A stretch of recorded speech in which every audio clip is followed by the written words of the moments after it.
Tá preso o homem suspeito de cometer as agressões e queimaduras contra aquele bebezinho Lorenzo de Telêmaco Borba. A polícia acredita que ele tenha matado essa criança. Internado com 85% do corpo queimado, não resistiu e acabou morrendo no dia 28 de maio, né? No hospital aqui de Curitiba. O padrasto estava foragido. Aí a polícia ligou uma verdadeira alerta de caça. Ele se apresentou, mas negou as suspeitas. Só que ele tem 12 passagens na polícia. Só isso, segundo os investigadores, já diz, olha, não é boa coisa. Roda. Um sorriso, uma gargalhada, um olhar feliz que agora só vão ficar na lembrança. E cheguei lá, já me deparei com uma notícia terrível, né? Fiquei sabendo que meu filho já estava com... A princípio, estava com 75% do corpo queimado. Daí já tinha dado uma parada cardíaca nele, já entubaram ele, já estava quase morto já. Ele estava gelado já. Eu entendo hoje, né, que ele só me esperou para me despedir dele, entendeu? Ele me esperou até aquele momento, aquele horário lá, para que eu fosse lá e conversasse com ele, para dar um adeus para ele, né? Lorenzo Gabriel, de apenas 1 ano e meio, morreu depois de ficar internado por quase 2 dias em um hospital de Curitiba. A morte dele foi consequência de inúmeras agressões e torturas sofridas. Um bebê que morreu com vários ferimentos e quase 80% do corpo queimado. E as 2 pessoas que deveriam cuidar dele tentam se desvencilhar da culpa.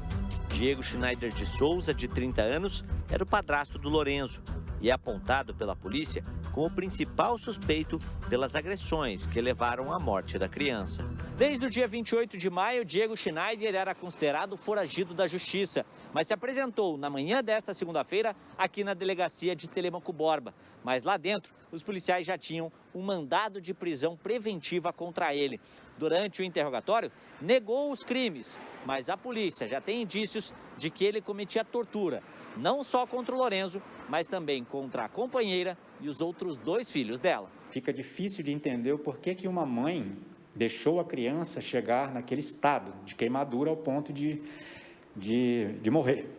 Mas, do apurado nos autos, nós vimos que, na realidade, ocorria ali dentro daquele imóvel uma constante situação de tortura. Ameaças constantes, agressões físicas, tanto a ela quanto a ele.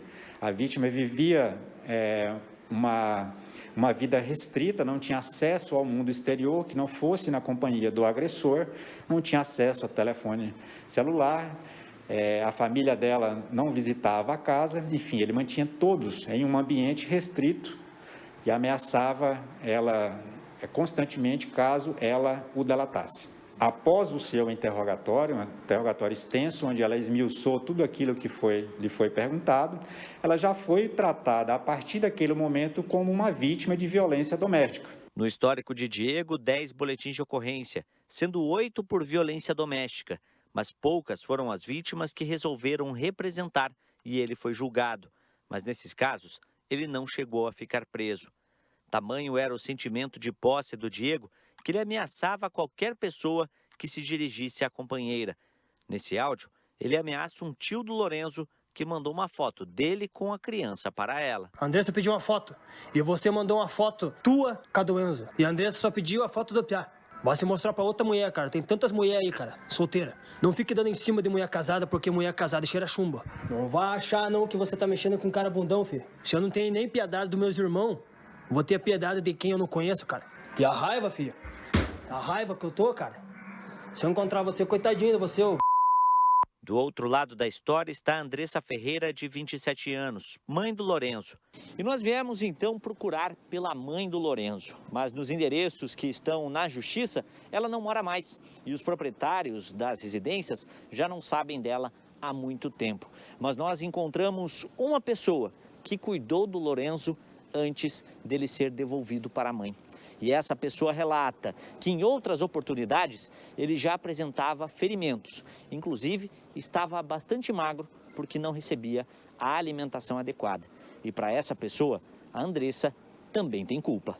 Ele veio machucado, bem com a cara batida, que estavam judiando dele. Estava assadinho, a gente cuidou com amor e carinho. Uma semana ele já mudou a feição, engordou. Nossa, a criança mudou totalmente. Ela também não acredita ainda que alguém seria capaz de torturar uma criança inocente e que não podia se defender. Para nós, aquela noite acabou. Acabou para nós tudo. Que era uma criança que não incomodava. Era um amor um anjinho. Onde você vai aqui, ele tá aqui. A gente parece que não cai a ficha ainda que ele não tá entre nós. E há uma saudade que pro resto da vida, né? Uma criancinha inocente, sem defesa. Queríamos justiça.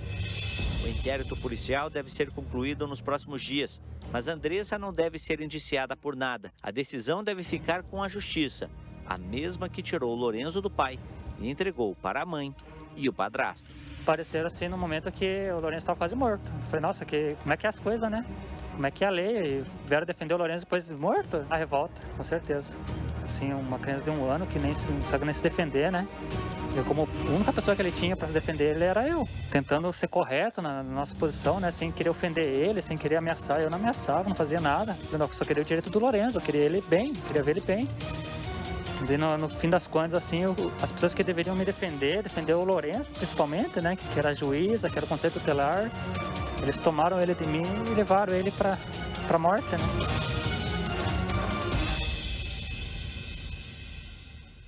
Fica cada vez mais claro que essa violência veio num crescendo. Ela começa e vai piorando. A criança melhora quando está com os pais. A situação é muito complicada porque a gente não vive a situação dessa mãe. Ela poderia ter denunciado? Poderia. Poderia ter ido à polícia? Claro que sim. Mas é que tem homens violentos que dominam de uma forma tão absurda a vida das mulheres que elas não conseguem sequer se movimentar. Gente, isso existe. E nós não estamos aqui inventando história para passar pano em cima da mãe. Se ela cometeu os erros dela, que ela seja responsabilizada. Agora, tem que se colocar no lugar dela também. Mas a justiça poderia ter se colocado no lugar desse pai, praticado empatia. Ele conseguiu mostrar que a criança não estava sendo cuidada como deveria. Por que a sua obrigação de sempre o filho ficar com a mãe? Não pode ficar com o pai? Com a família do pai? Será que não era possível? Se isso acontecesse, uma tragédia teria sido evitada. Sempre a gente se pergunta aqui, cadê o pai nessa hora? Quando o pai quer, ninguém deixa ele ficar. Aí é difícil, né? Aí é complicado.